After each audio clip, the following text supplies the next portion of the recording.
Welcome to another episode of the Strange Motion Way podcast. I am your host, Tim Strange, along with my hostess with the mostest, Carrie Strange. This week we have an amazing hot rod industry guest, one I've been wanting to do ever since we thought about doing this podcast over almost 2 years ago now. And I don't use the name Game Changer very often at all. And this guy definitely changed the hot rod industry along with some of the builders that he worked with, designed toys. He's done great stuff. Journalist.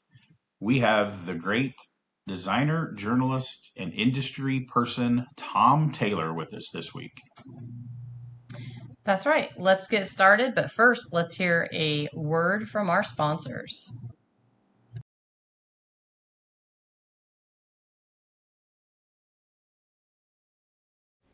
The Strange Motion Way podcast, brought to you by Royal Purple Synthetic Oils.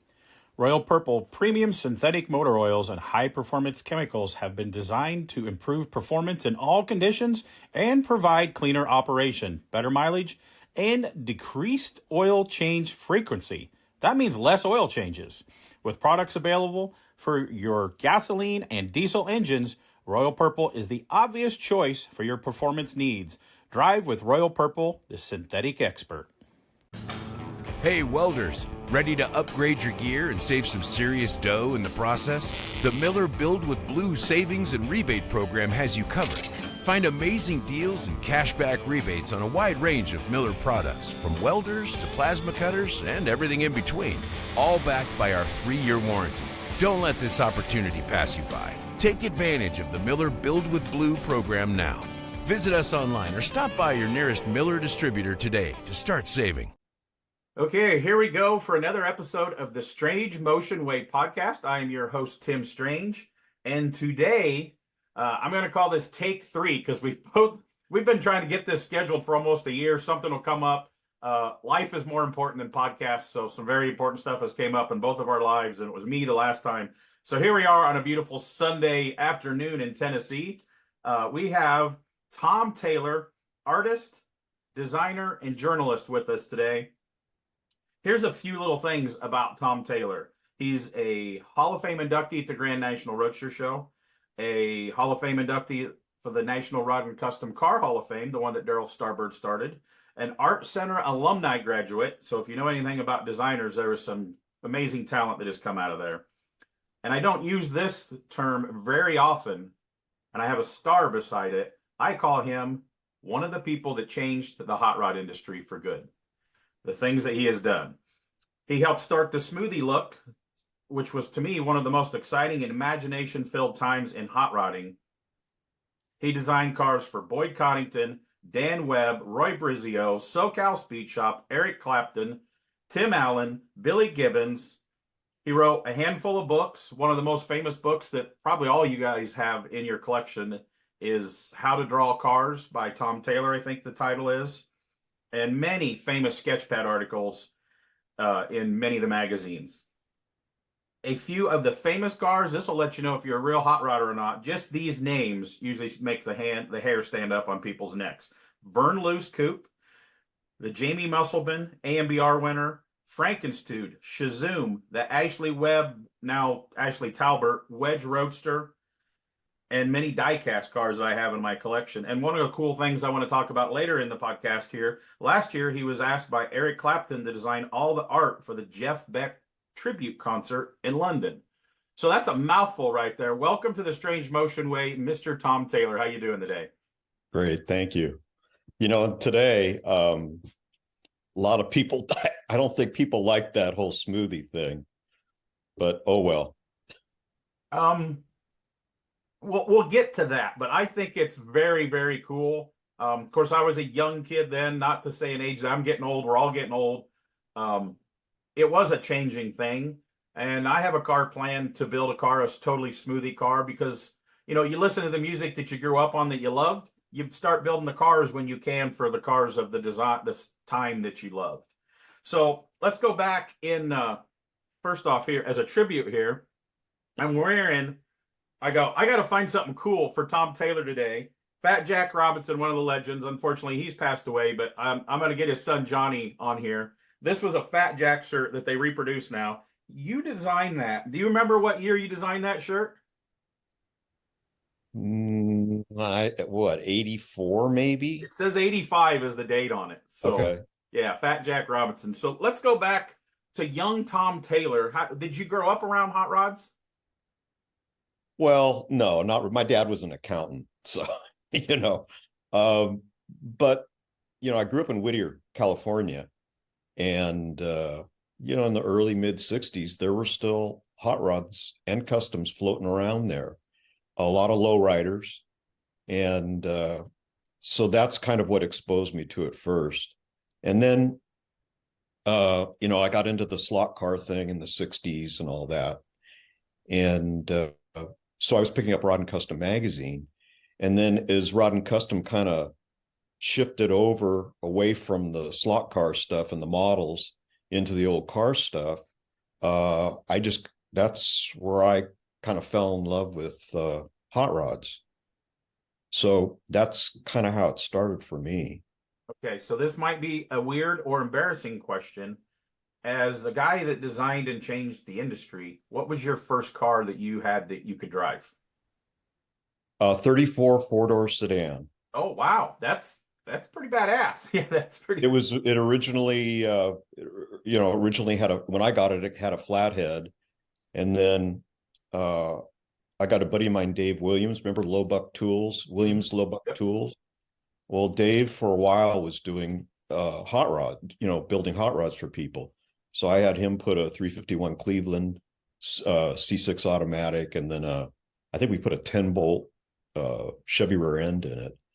And yeah, so that was a few years after I had bought it. And so anyway, I painted it, or actually had a friend of mine paint it and upholster it. What year was that you had this car? Around about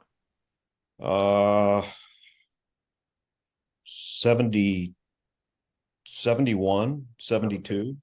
I was 16 when I got it. Awesome. Yeah. So when did you decide that you wanted to go to Art Center and be a designer and artist? When I was about 10. Yeah. I just thought it was cool to be on the leading edge of cars, or car design. The design is what appealed to me, or what turned me on as a little kid. And so I wanted to get into that, and Art Center was the place. So I kind of geared everything I did towards going there. I didn't plan on designing hot rods for a living and custom cars. I planned on going to Detroit, but I graduated in January 79, and the car companies weren't hiring around then. How many years was the Art Center program? Were you there at college? Well, it's by semester. It's 3 semesters a year. Most people took off the summer semester. I did not. So I went straight through. So it took 2 2/3 years. So I started in June of 76 and graduated January 79. Wow. Okay. Yeah. Did you have any teachers, like before you went into Art Center, or maybe at Art Center, that say, quit drawing cars, you need to do industrial design or architecture or anything like that? Was there a teacher like in high school that like, oh yeah, you're very talented, do this, or you should draw plants and rainbows, or houses or something? So yeah, not really. I know that's happened to some people where art teachers have said, stop drawing that crap, but not for me. The only time it happened was when I was showing my graduation portfolio to Harry Bradley. Harry was on my question list. So yeah. Okay. I showed him, I had my portfolio, but then it had this pocket in it, and that's where I had the hot rod stuff. And he told me, he said, when you're interviewing with the big 3, don't show them that, it'll turn them off. And so I didn't. I never showed them any of the hot rod stuff, because by then, I had started doing stuff for Boyd and like even Fat Jack. So, you know, that was the only time where that ever came up. But you know, when I was going there, there was a guy in transportation design. He was a few semesters ahead of me, and he was a caretaker for this guy up in San Francisco. He was a caretaker for two or three of his Ferraris that he kept in LA. And so one day he brought in this 250 LM, which now is a it's like one of the top three collectible, you know, Ferraris. So he drove this guy's 250 LM in, and you know, he opened up the back, and I'm looking, and all the welds were terrible, and the fit and finish was really crappy. And I thought, this is, you know, this is supposed to be like the best of the best.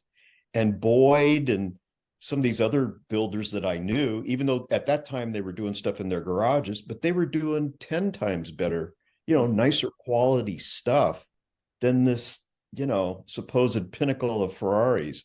So I you know, I never lost respect for the hot rod part that I was doing and the custom car part that I was doing, because I knew that the builders were doing stuff far better than like what Ferrari was doing, or Lamborghini or whoever, you know. What was the first car you ever got to do with Fat Jack and Boyd back then? Do you remember? The first car I did for Boyd, he was building a 1932 Vicky for Vern Luce. It was before the coupe, and he needed he asked me if I'd design a billet dash for it. And so I built I drew up the dash.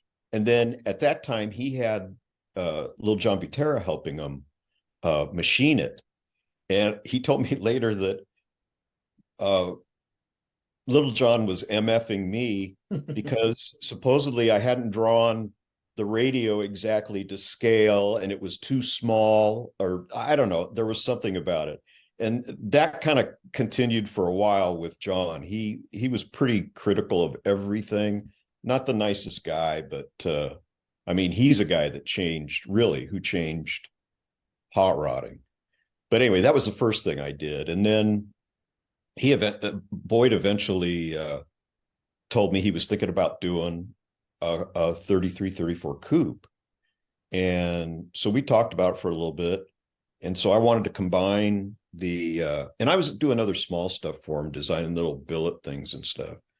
But then he told me he wanted to do this coupe. So I told him that I thought it'd be cool to combine like Jake Jacobs' coupe, the yellow highboy, and Jim Ewing's orange coupe, and try to do, and then but do like a track nose on it.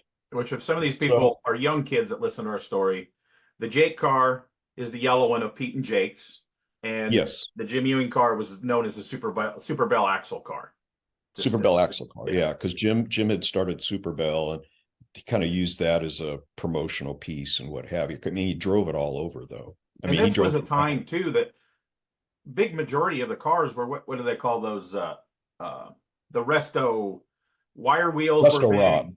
Yeah, putting all the trinkets on them, the cowl lights, luggage racks on the back. Wire, like I say, wire. I still like wire wheels as long as they don't have to clean them. But this was like, that's what everybody was building. Like, yep. You left the exposed hood hinges on them, or the door hinges on them, the handles, and all that stuff. So okay, continue on. Yeah, sometimes I'm just going to jump in and clarify for some of our younger crowd out there that don't know what's going on here. Yeah, the Jake's coupe and Ewing's coupe were anomalies. They weren't like you said, everybody was doing resto rods is what we called them, mohair interiors, and they'd try to get accessory radios, try to get all that stuff, which was really kind of hard to find back then. I mean, there were just regional swap meets and stuff like that. So when they would find one of these prizes, it was a big deal to add to their resto rod. The guys around that I grew up, the 5 spokes were big. There weren't a lot of wires where I grew up, but they all had CB radios and the big whip antennas. I remember going into the rod runs and they had these big antennas This one guy had a Model A and it went from the bumper and went to the front bumper, big antenna. So yeah, this is the era we're dealing with here. So Yeah. But anyway, so that's how the Vern Luce coupe kind of came about. I'd done some drawings for Boy, and I drawn it with a track nose.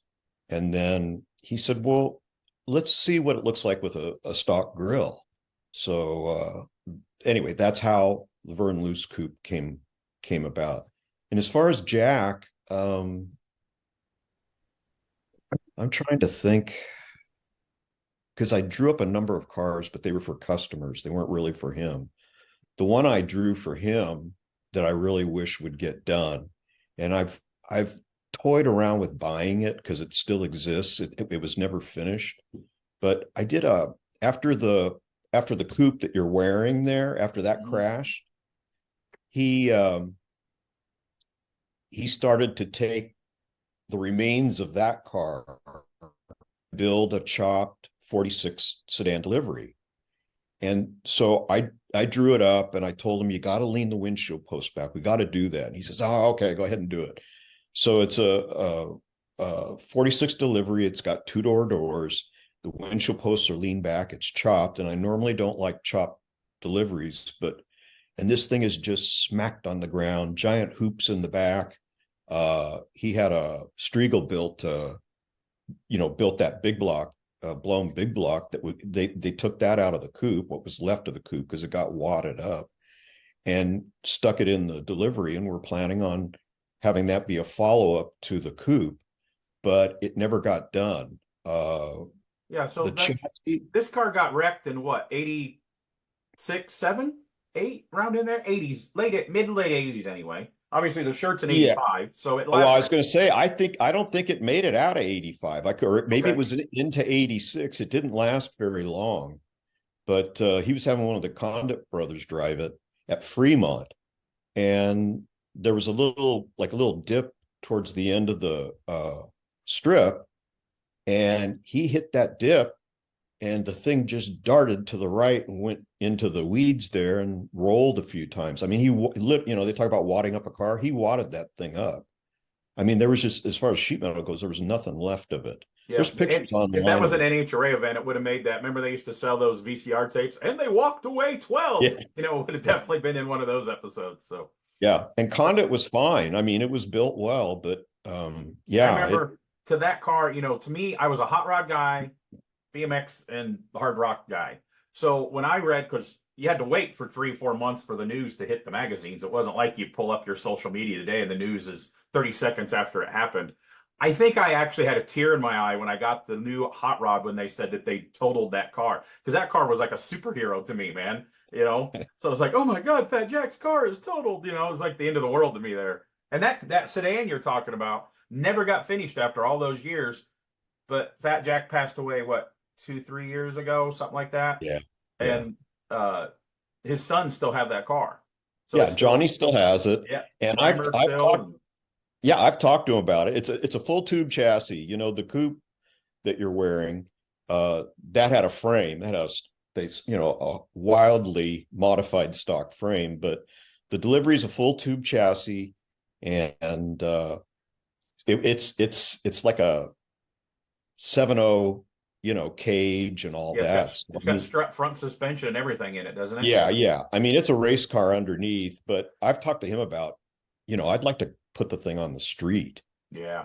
And it's got all that tin work in there, which is going to be, and most of that is done, which is going to be noisy, bangy as hell. So I've talked about, trying to maybe, put plywood floors in the back, and then carpeting and headliner to try to quiet the thing down, and actually put it on the road, but it doesn't have a dash. It's just got a little, on one of the crossbars, it's got a little gauge panel, I'd actually like to put a 46 dash in it. And we'd probably have to cut a couple of the uprights away. Mm-hmm. You wouldn't need it if you put it on the street. You don't need them anyway, because the car isn't certified anymore. And the other thing is, where are you going to run the thing? I mean, here in California, we've got Irwindale on which is an 8th mile on Thursday nights. And then I don't know, we've got Verona, which is an 8th mile. And I can't even think of any other tracks Yeah, anymore. sadly, they're closing a lot of this track. They closed, I live in Tennessee now. They closed Memphis a few hours away. We still have Bowling Green, Kentucky, where they have one of the hot rod reunions. That's a couple hours. And then we Yeah. have, I bet within 2 hours from me, we probably have 5 8th mile strips still out here. 8th mile's big in this part of the country just because the hills. It's easier to squeeze in an 8th mile track. Sure. So, Yeah, and we used to, go when it came to 8th mile, but now it's like anything. We'll take anything. yeah. There's a really small little strip that just opened I think it was in September, and it's out in the desert somewhere, and it's like a 600 footer or something. Oh, I'd seen It's something like that. Yeah. it's a real shorty deal, but it lets guys go out there and squirt, and And it's probably cheaper for insurance on the racetrack because that's what kills most of these places. If it's not urban sprawl development, it's insurance. And then if you're running less speeds, that's safer. And if you're shorter tracks, it's easier on components and parts and all that type of stuff. So I get it. Racing's racing. I like just about all times of racing stuff. So I can't get into the Yeah. stuff too much yet, but yeah. Yeah. But still cool. And so, Kids yeah, doing I mean, stuff with cars. So yeah, I mean, we'll take anything anymore. Yep. Pomona, you can't really race at because they've got so many noise restrictions that it's basically just open for the winter nationals and the finals. So there really isn't much, there's not like a day in September or something like that where they have it open for a weekend or anything. It's just strict. Okay. Yeah, they don't run a local program out there then, do they? No. Okay. So, guys got to go to Bakersfield or further up north, or I don't know if they even do that at Irwindale. I don't know whether they got an 8th mile program there or not. I mean, it's just a grudge nights on Thursday night. But anyway, so okay, much let's go back anyway. to Boyd here. You do the Vern Luce coupe, and it was everywhere. It was in every magazine. That was the industry changer. Now smoothie cars were a thing. And then the story I've always heard, you guys had it at Pomona, the Grand National Roadster. So there they said, if you didn't have a top on that car, you would have won America's Most Beautiful Roadster. So, and then that's kind of what the stories I've read. That's where Jamie Musselman's Roadster came from, right? Basically, smoothie, red, same type of thing, but a Roadster to enter the AMBR competition. And they told him that at Oakland. When it wasn't Pomona back then. I said, it was Oakland. When he got the Slonaker Award, for the coupe, and they said, if this thing had been a Roadster, you would have won AMBR. And so, right around that time, Boyd had me design a 29 Roadster pickup for Jamie, and I had done it a few months before Amber, and didn't hear much about it. And so when Boyd got back from Oakland, I said, so what's going on with that Roadster pickup? And he goes, I don't know. And I go, let me draw up the Roadster and let's, sell them on that. And so that's what he did. And Jamie bought into it just like that. So was the that's Roadster how ready for the next year. Did that car get built in the whole next year? So 81, he got the Slonaker with the coupe, and then 82, the Roadster one. Yeah. Wow. Yeah, that's impressive. So then, and then we did a tub version, a two-door tour or Phaeton version, red, that won in 84. Whose car was that one? I remember the car, but who owned that one? Yeah, I can't think of his name now. He just died about a year or so ago. I'm really great guy. Yeah. I can't think of his name, but anyway, that car won in 84. And then I drew up a Roadster for Don Thielen. It was a 34 Highboy, and it won in 86, I think. And Thielen wasn't he the guy that built the very first ZZ Top coupe? Yeah. Yeah, he built the first one. Then there was a fiberglass one built later for touring also, right? Yeah, that California Street Rods did. And so the way you can tell the difference is if you see it with hinges, that's the original, just so you Oh, know. okay. Because otherwise it's kind of hard to tell the difference. But yeah, I mean, and Thielen was building some really great stuff. I mean, he was expensive, and you go into that shop and the guys are just kind of, picking away. There was nobody was under any kind of deadline or anything. Yeah. But man, they were doing, and Ron Jones was doing the body work and some of the paint, but they were doing beautiful stuff. And The name of his shop was, what was it? Buffalo Motor Cars, Buffalo or Motor Buffalo Works or Motors. something like. Yeah. Okay. Okay. And it was it shared a building with a mortuary. Oh, wow. So one time, and he used to keep, I got, in fact, I got the cowl for the Speedwagon, the Dan Fink Speedwagon, because I was originally going to build that. And I got that 3-window cowl from Don, and he had a lot of that sheet metal stuff up on the roof. And the only way you could access the roof is by going through the mortuary and then going up these stairs. So he goes, yeah, okay, I'll show you the cowl. But he said, just when you go through the door, don't look left or right. He said, just look straight ahead. Maybe that's why they didn't work too fast, because they're always like, "What's that? Do you hear that?" I'd have worked louder and hard. I'd be all constantly hammering stuff and keeping the spooks away. I don't know. Yeah, his shop was in Paramount. Yeah. And if we're talking about shops, which we weren't, but I'm going to bring it up, the most unbelievable, phenomenal shop from that whole era that I was ever in was Dan Wood's, which was also in Paramount. Yeah. I mean, every wall had tile up to like your neck that was a different color. So one wall had shiny green tile, one wall had shiny red tile, and a lot of the equipment was vintage stuff. It was old, like old drill press and old circular sander and stuff. And they were all painted gray and chrome, and they were all pinstriped. And this is like in, again, 73, 74, right in there, 75. But the place was it was like going to Disneyland. So a lot of pictures I've seen of Dan Wood stuff. It's like his stuff, like when he rolled them out to look at them out in the sun. I haven't seen, I guess, because I'm a historian and fan, so I always look at stuff and know Dan Woods. And I never really seen much pictures from the inside. But if some of you guys don't know who he was, he built a lot of like show car era cars, and he built a lot of stuff with like some crazy IndyCar inspired suspensions on them. So he was like, yeah, he's in all the Hall of Fames too.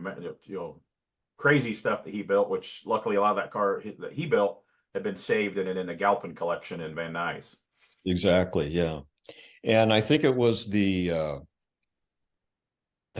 what they called not the milk truck. That was his first one. But anyway, the really wild one that's in that collection, you'll see it's got a milled aluminum firewall, ball end milled. And that was years before John Butera became known for doing that.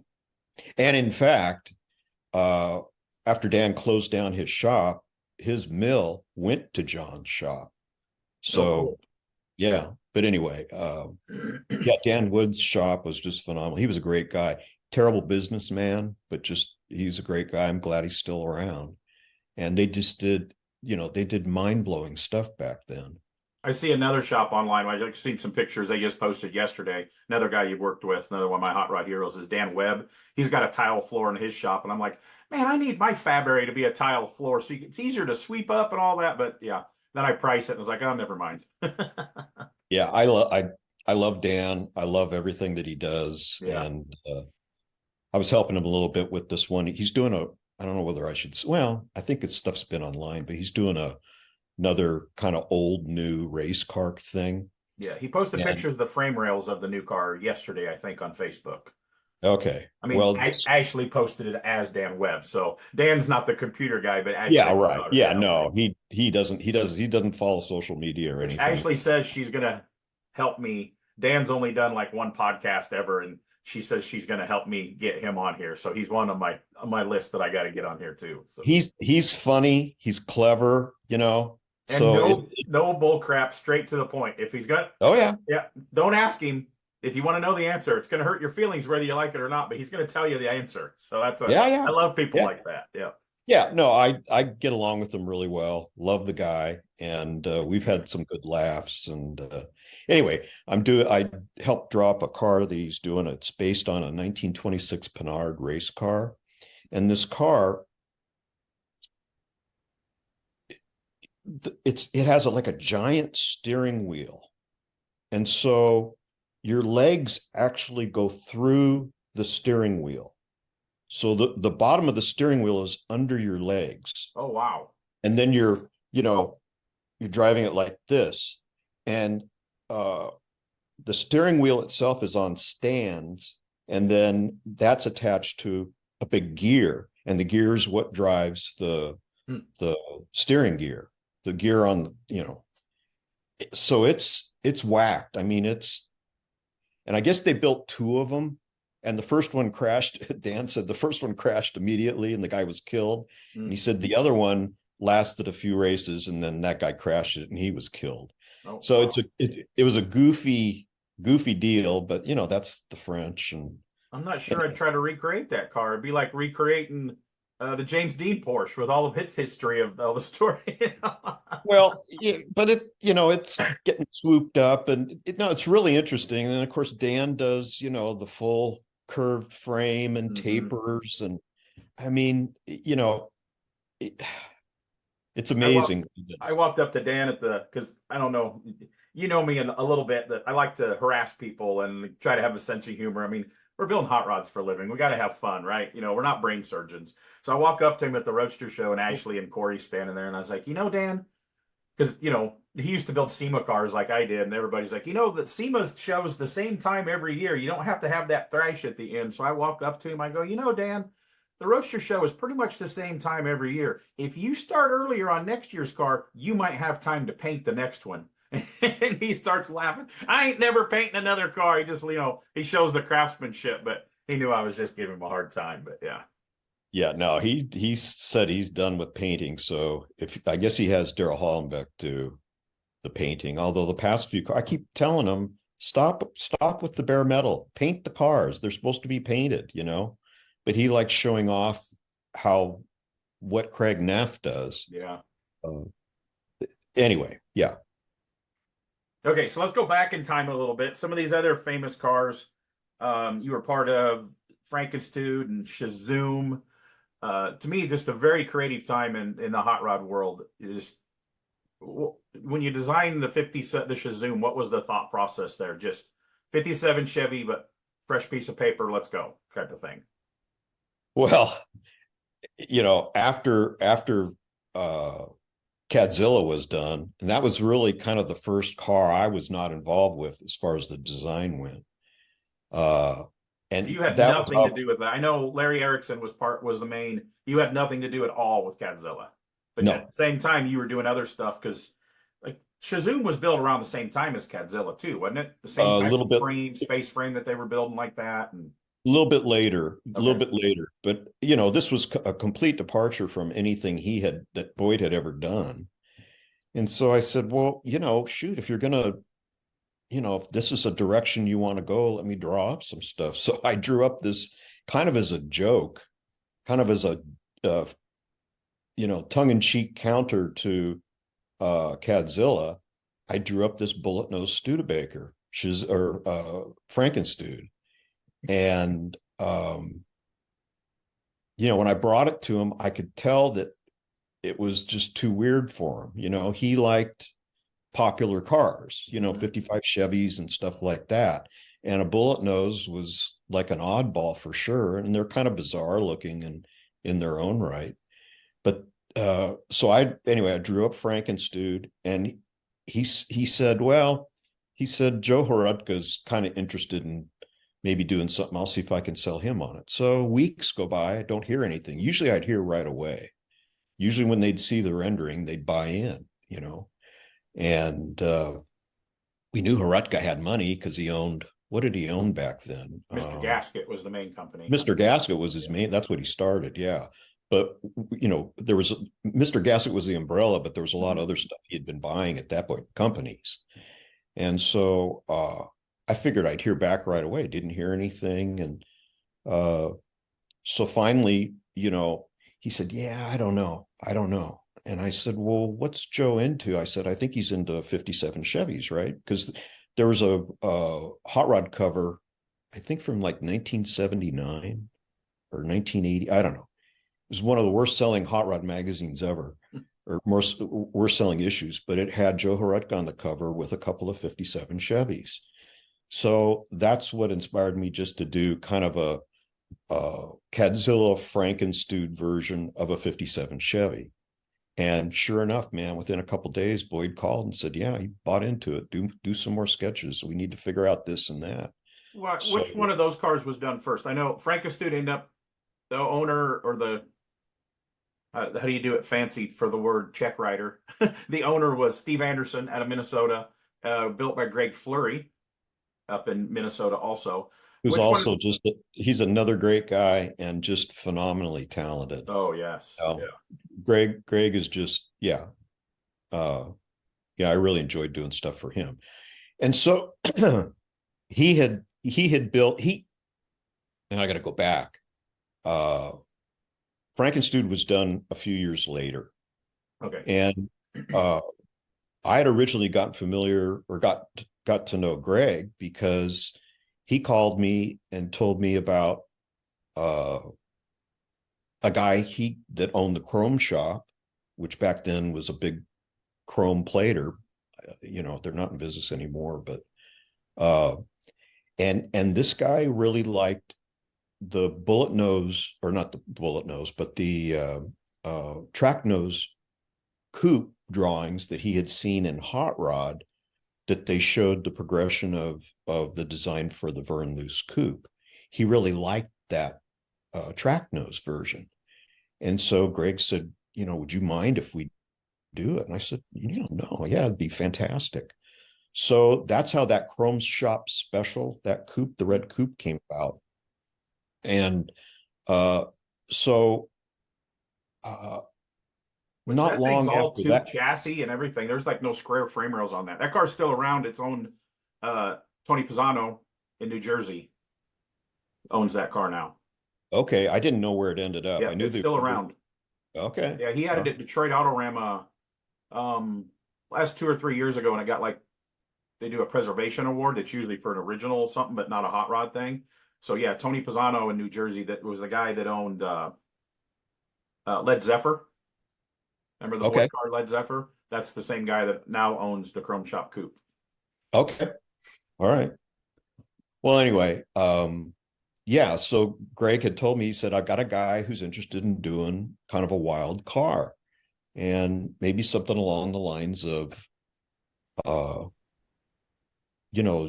or something like that, or Cadzilla. And so I had this rendering of that Frankenstein show. So I sent that to Greg, and within about a week, he called me back. He says, yeah, he's in. We're gonna build it. And I said, now you got to do it the way I wanted, because I wanted it to be all-wheel drive. I wanted to have, the suspension and drivetrain from a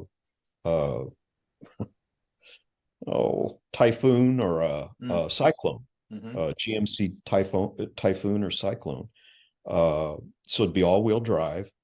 And then I said, you got to do those scissor doors. And originally, I think I wanted the scissor doors to go up from, to be pivoted at the front. And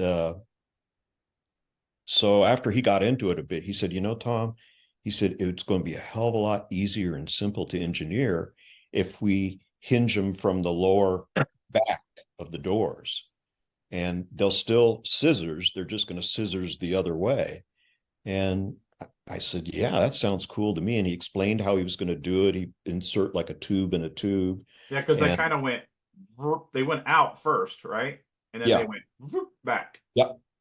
So that was the deal. They could slide in the tube so they could slide out and then come up so they don't bang the body of the car. But it was very simple how he engineered that. Just incredible. I mean, that's why I like working with all these guys, is because they're just incredible. You know, it's backyard engineering, but there's some really slick stuff out there. Anyway, that's how that came about. But it took years. There were, I don't know, Steve was going through stuff, and so the money wasn't always coming. Mhm. And so, Oh, that never happens in a hot rod shop. Never. You yeah, go to that's why I every tell hot rod everybody. shop, there's something awesome covered up in the back waiting. Oh yeah, that one's on hold right now. We can't talk about that one. So almost every shop that I go into, yeah, that Yeah, definitely happens. and I'm going to say 100% of the time it's money. Now it might be due to a divorce, Yeah, but again, that the money's tied up. yeah. It's I'd say almost virtually 100% of the time it's the money. A couple That of my big somehow, cars that then they got stalled, and then the customer had to sell it for some yeah, reason, so it ended up with another customer, and that happens a lot too. So that's yeah. how Pisano ended up with something happened, something changed with the Led Zephyr. He was not the first person on the Led Zephyr. He was the second guy that got it finished. Oh, okay. All right. So this okay, then back to the Joe Horedka car, the Shazoom. When it gets done, I mean, it was again just life changing of everything. And then wasn't that one of the first cars that Boyd? That was the time people were, oh man, it's just Trailer Queen. So he drove that with his son Chris all the way across country to Indy. Good guys, didn't they? Wasn't that one of the ones that he drove the first? I mean, they drove street rods and stuff, but one of the first wild creations they drove Well, all the way across I country. thought he drove Oh no, they uh drove Cadzilla. Godzilla. Yeah, Yeah. Steve Anderson was the editor of Hot Rod then, and he was the guy involved in that. But yeah, Right. yeah, which Right. was cool. Which basically turned into what Hot Rod Power Tour is. That got him a spark. Yeah. A little Yeah. bit. Yeah. No. But anyway, yeah. So that's yeah, that's when that all came about. So it was after Shazoom or after Cadzilla, but before Frankenstew. It was kind of in the middle. Yeah. I hated the interior in that thing. I went with Boyd. Here in Orange County, there are a bunch of fabric fabric places in Santa Ana. Mm-hmm. So one day he and I drove out there, uh, and he picked that upholstery. I just hated it. And then I designed a pretty zoomy interior for the thing, and he didn't follow that at all. Hmm. So that's kind of a disappointment. Are those There was some. are Pardon? those pictures out there anywhere? What the interior was that you designed? I don't know if I've ever seen the sketches of the art of that. I don't know. I don't know whether there are. And then there were some other problems with that car design wise. I mean, it always bothered me that you've got that top line, the belt line runs through the door, and then as it transitions into the front fender, it just takes a big whoop, so it's got like this big arch to it, and it should have been, less severe and just better handled. And part of the problem was that where they were building some of those cars, they were like shoved over in the corner of the shop, and so you really couldn't stand back and look at them. Mm-hmm. And so up close, I don't think they saw it. And I wasn't, like when Chip started working for him. I mean, Chip was there every day, but the stuff I did, I had other things to do. Sometimes I wouldn't even come by when a whole car was done, from beginning to end. But by the time I got over there to see how they progressed with Shazoom, it already had that. And I told Dick Brodgan, who was kind of running the shop, I said, man, we got to change that. You got to change it. He looked at me like I was crazy. So that, but it gives a cartoony look. So maybe it's okay. But that's one thing that bothers me about it. If I were to buy it back, I'd fix that. Which But I don't want it. and somebody did when it went through. I don't know, it went through a Barrett Jackson or something like that years ago, and it's bounced around a little bit. But somebody did change the interior, and it's got like a tan leather or something in it now, doesn't it? I don't know. Yeah, I don't know. I don't think it's got the I original haven't seen. interior in it. Okay, well, that's probably a good thing. Yeah, because the interior was just the materials, the colors, and the design were just terrible, and I was really disappointed in that. Another thing I'll tell you too is that I was watching in awe of them building Cadzilla throughout that whole time, and Craig Neff was working there then. And so that car is all metal finished. I mean, that car is just beautifully done. But I went to Boyd's on a weekend because he was having like a shop party and kind of a semi unveiling of Shazoom, and it was in primer, it was in black primer, and so it didn't have the trim on it or anything, but it had the holes for the trim. And I looked at the holes, and the body was about that thick, so it had gotten skimmed with Bondo. They didn't quite go to the same level that they did with Cadzilla. And Craig Naff was not there then, right? No. He went, yeah, he's on the East Coast. Yeah, Naff is another one I'd love to get on here to interview, man. The stuff that, man, what a craftsman he is. Yeah, and of course, now going back to Dan Webb, I mean, Craig is the one that does all those bodies for Dan. Yeah.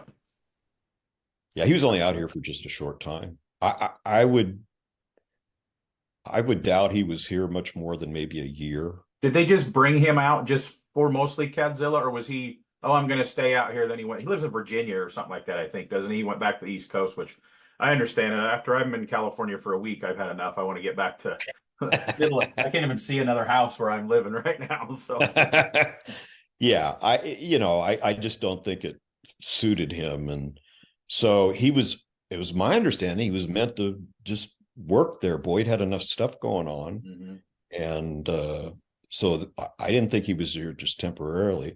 Some guys do that. Like Terry Hagman is the one that painted Vern Luce's coupe.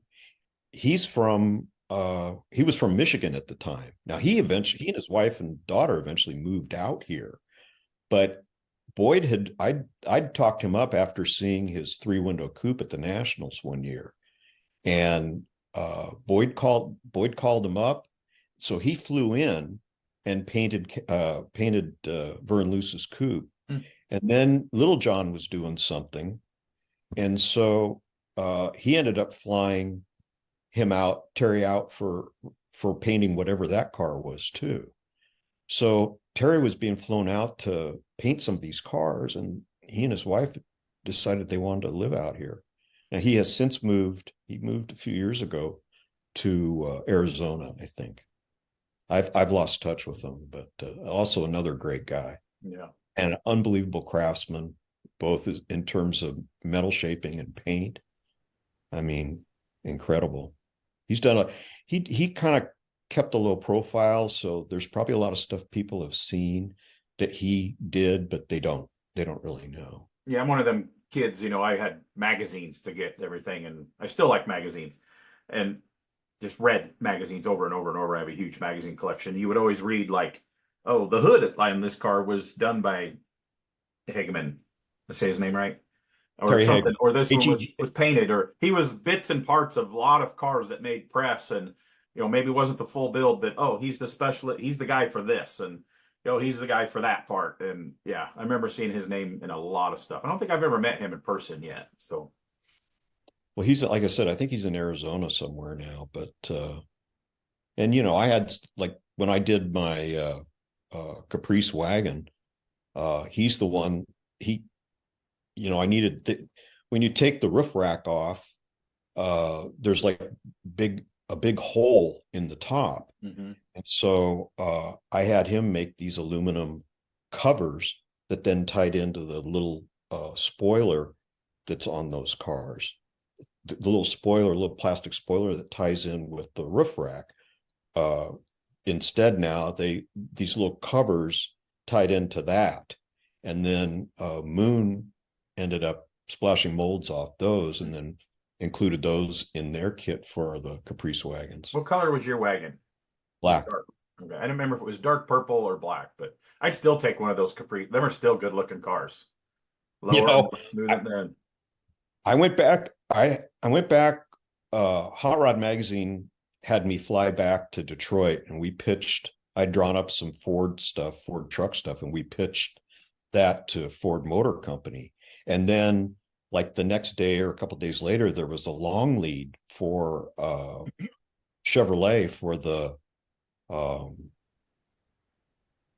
the hell did those things 91. So this was in like June of 90, and they'd had this long lead to show the line of 91 Chevys. And I was shocked when I saw that Caprice wagon. I thought, there's no way. I mean, the thing was, it was like a giant porpoise, and it just looked so weird. And I immediately thought, you know what? If I got one of these things and slammed it, I think people would take a double take. They go, what the hell is that? And so probably the one they debuted had the wood grain package on it too, probably, didn't it? No, they didn't have wood grain for them. That was a few years later, but okay. I just couldn't believe that and it was just so out of proportion in the back. It was just ridiculous. But so I talked to Chevy, and I told them what I wanted to do, and they hunted down a car for me. I talked to the people at West Coast PR, and they hunted down a car, and so that's when I did that car, and that was at SEMA in I think 92 or maybe it was 91. It was at SEMA, and it was in Super Bell's booth.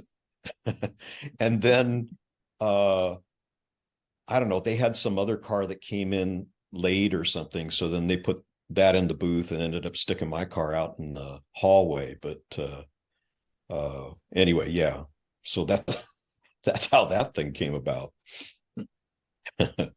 So how many have you ever kept track of like how many AMBR cars you've been a part of? No, well, I'm not sure. It was Jamie's car, and then Larry Murray is the guy's name. That's the guy who had the okay. Phaeton in 84. Okay. Larry and Judy Murray, Murray. And then that car for Thielen. And then we also I designed a completely handmade roadster.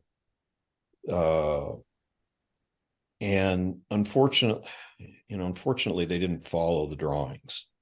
And it became that purple car that I think won in 87, maybe. Oh, with the real pointed nose on it. Yeah, but it got suspension. wider. It was like a iron for clothes. Yeah. It got wider at the bottom, just the opposite of what it should have been. But what I think happened there, and that's again another car that I wasn't involved. After I drew it up, I really wasn't involved that much. And but I think what happened is Boyd had a tendency to do chassis first. He'd do a chassis, and then he'd say, "Tom, we got to design a body for it." It's not the way you do it. You design the body first, and then you make the chassis fit the body.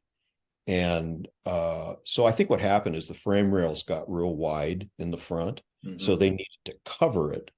So rather than doing it the way it looked right, they just decided to just kind of splay it out so it hit the frame rails.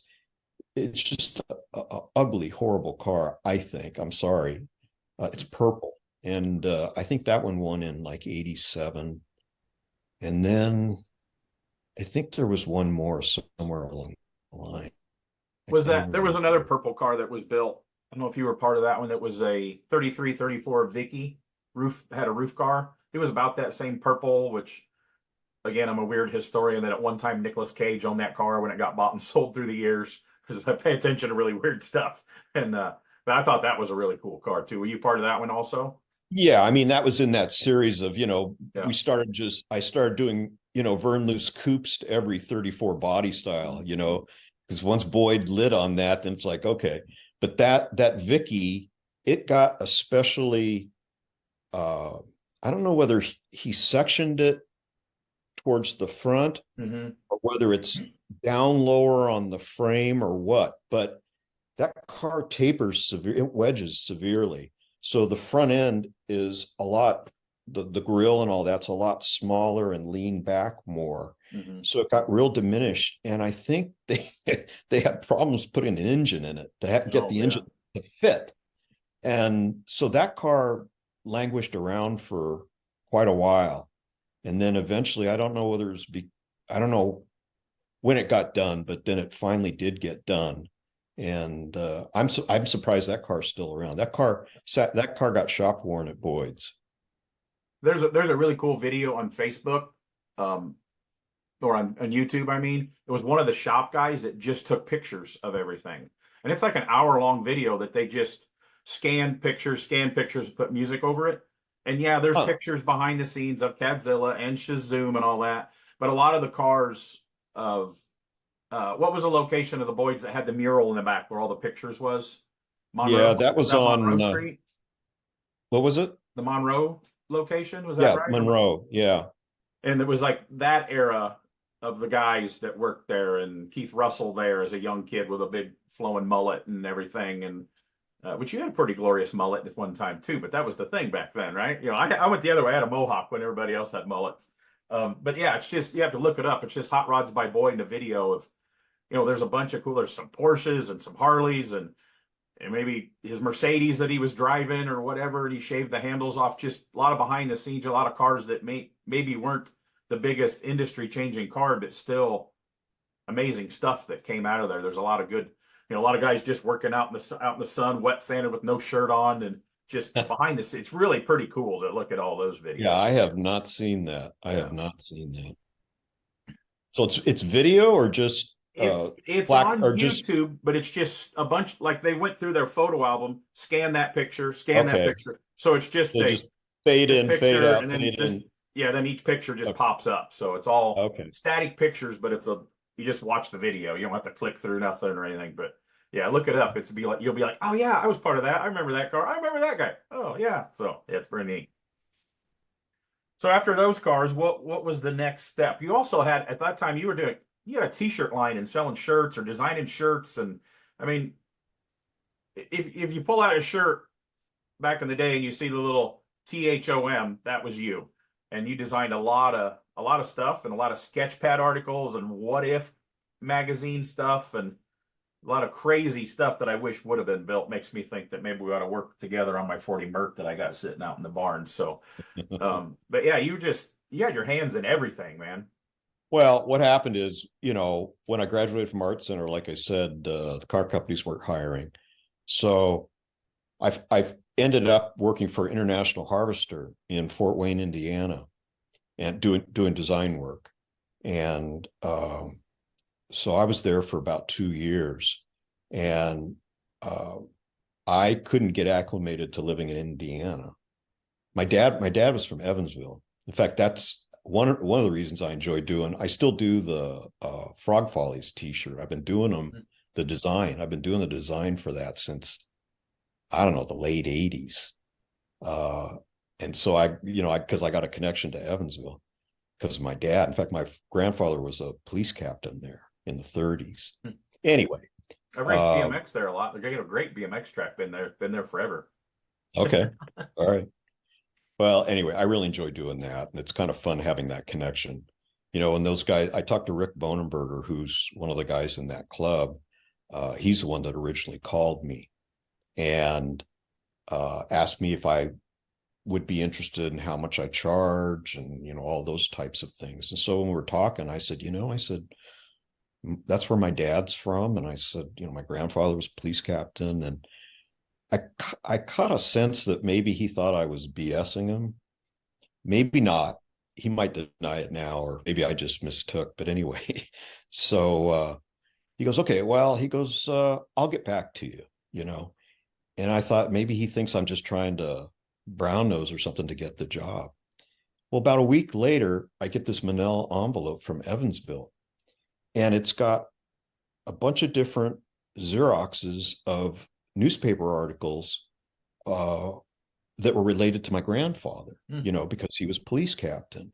So they had researched me, you know, and just to make sure. And then, you know, about a week later, they called me more like they did a background check on you more than a research page. It's like, I don't quite believe this guy. I'm going to check it out. You know, I think he's BSing me. But that's how I did that. But yeah.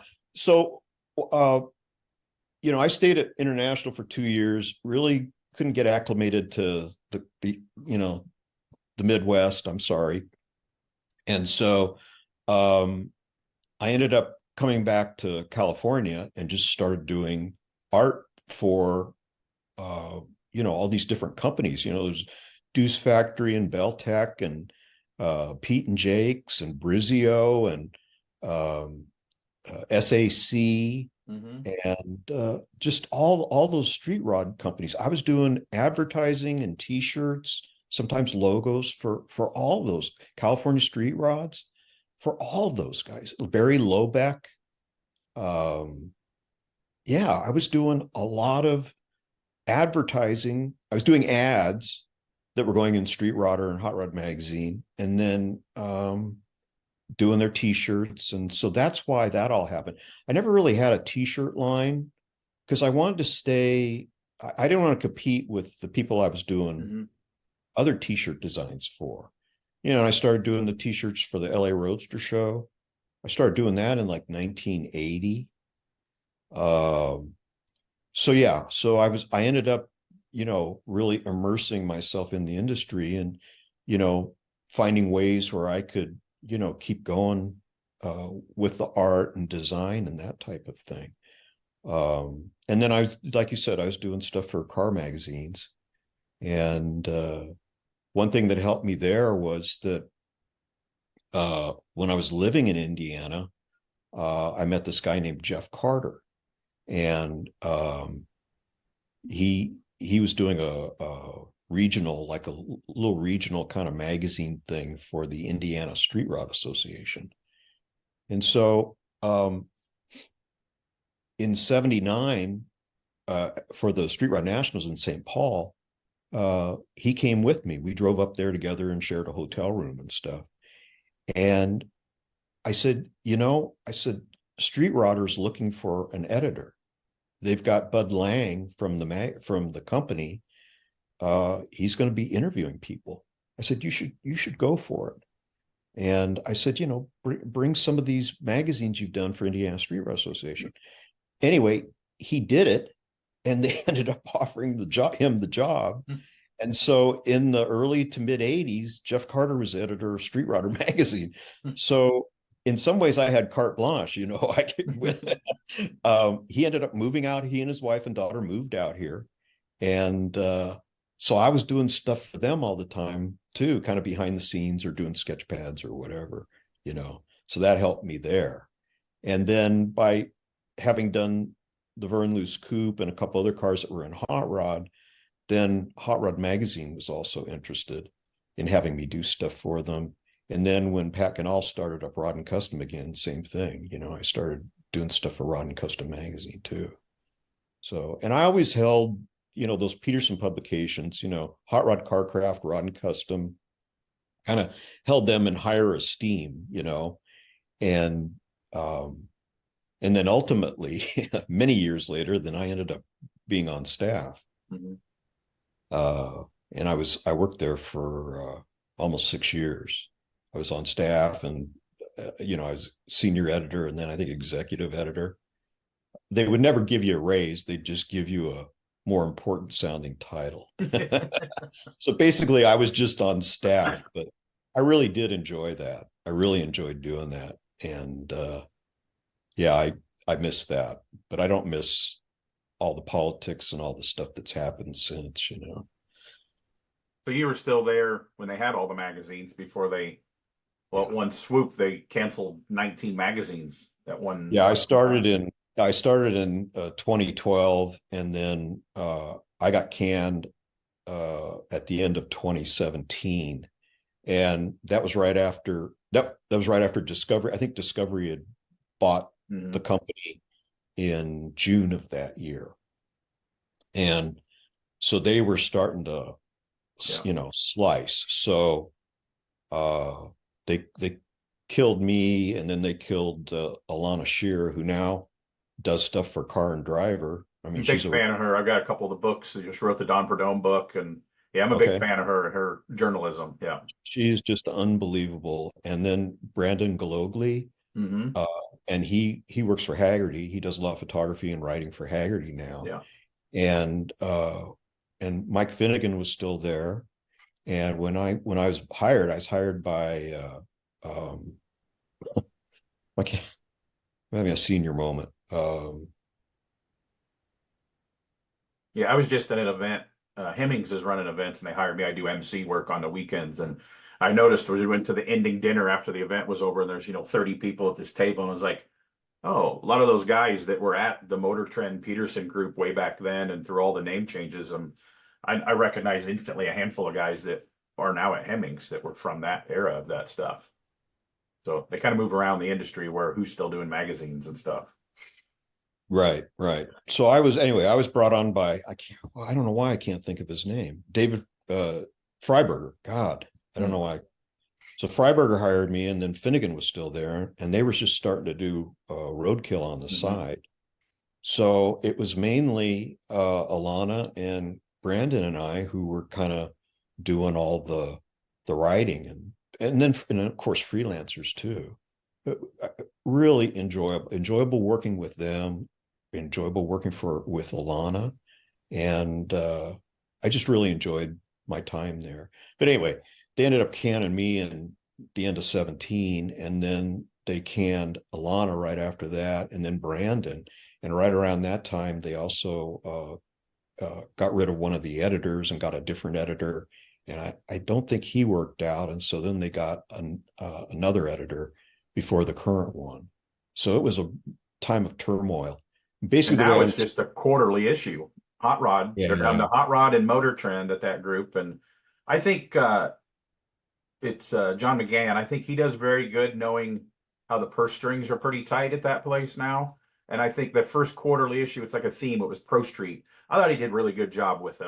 I was really impressed with the first quarterly issue. I was hoping to be a little bit thicker, maybe like a Wheel Hub or a Rodder's Journal, but it did, a little nicer paper than they were using, a nice binding. And I thought they did a pretty good job for the first one. Then I hear like they're going to do like maybe a Pro Tour issue, but it's sad as somebody that grew up just memorizing the car magazines that Hot Rod's down to only 4 times a year. And it's, it's Hot Rod. It's every magazine. I mean, there was Honk before that and stuff, but Hot Rod is Hot Rod. I mean, people that don't know cars have heard of Hot Rod magazine. Sure. So, yeah. And John is doing a spectacular job.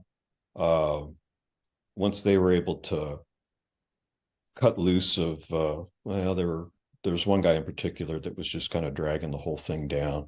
They got rid of him, and then he was a director, and then they brought in John as the editor, and he knows the magazine, he lives the magazine business, and he's a sweetheart. He's a really nice guy. And so I have not seen this quarterly. I really haven't seen that many Hot Rod magazines since I left. So I don't know, but I know that he does really nice work, and I don't know whether they've got the same art director or not, but the art director we had at the time was really good. Yeah, I don't know. I don't think I have it sitting here. I do have. I am a magazine nerd, like I said. There's a stack right here. There's a stack right here. There's a whole box of 60s popular hot roddings and 50s rod and customs sitting over here in my research stuff. And that's one thing my wife's not a fan. I collect. My goal is at my upstairs at my shop is to have a working library. Here's all hot rods in order. Here's all rod and customs in order, so I can go to it. Something that just my nieces are going to throw away someday. But I love to go to a swap meet and say, "Oh, look at my list," and I don't have this one. I need this car magazine to fill that spot. So yeah, I'm definitely a print nerd. So yeah, and that's, of course, I was too ever since I was a kid, and so the magazines were real special, and so I was real honored to be able to work for Hot Rod, which I thought was like the best of them all, to actually be on staff. Yeah, I've been lucky to be in over 350 some magazines around the world. I've only had one car featured in Hot Rod. And it was 2000, 2001. We had a Riviera that was in a whole bunch of magazines. And Freiberger shot it and wrote the article. And he was just like a staff guy at that time. Just like, one of the guys that wrote the articles. He wrote the article and shot the pictures, I remember. So, and I still know him to this day. And it's still cool to, he wrote it about BMX and punk rock and hot rods and everything. It was pretty cool. So, yeah. Well, when I was there, like I said, they were just trying to do roadkill, and so he was trying to pull budget from the magazine side to be able to do some of these roadkill things. And then, like, there was one time where they got on a plane and drove and flew to like Australia and filmed something there. And then I think on the same day, or maybe right the next day, they were on the plane back to the United States. I mean, it was crazy, a crazy schedule for them. And they were really doing that on a shoestring. And so, I'm not complaining, but, we kind of had to do without, as far as the staff of Hot Rod, because he was trying to scrape some money for roadkill. And so finally, roadkill became huge, it blew up. And so Dodge decided that they were going to sponsor it. They had like $1 million budget to sponsor roadkill. As soon as that happened, they shifted it from Hot Rod Magazine to Motor Trend, and it became Motor Trend Roadkill. I thought, you suckers, come on, And over the years, they've really kind of tamped down the hot rod part of it, on all their video stuff, all their cable stuff, whatever you want to call it, and they kind of play up the Motor Trend part of it. So, and now, like, if you look at an article that I did, there's no reference to Hot Rod Magazine at all. It's all Motor Trend. And as I understand, now Motor Trend channel's going away, or it's gone, and it's just going to get blended into Discovery.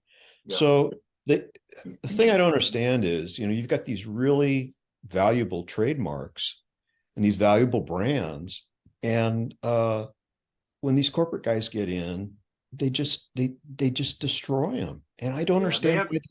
They're businessmen, and they don't understand some of the history of this stuff. And allegedly, you got to say allegedly so you can't get in trouble.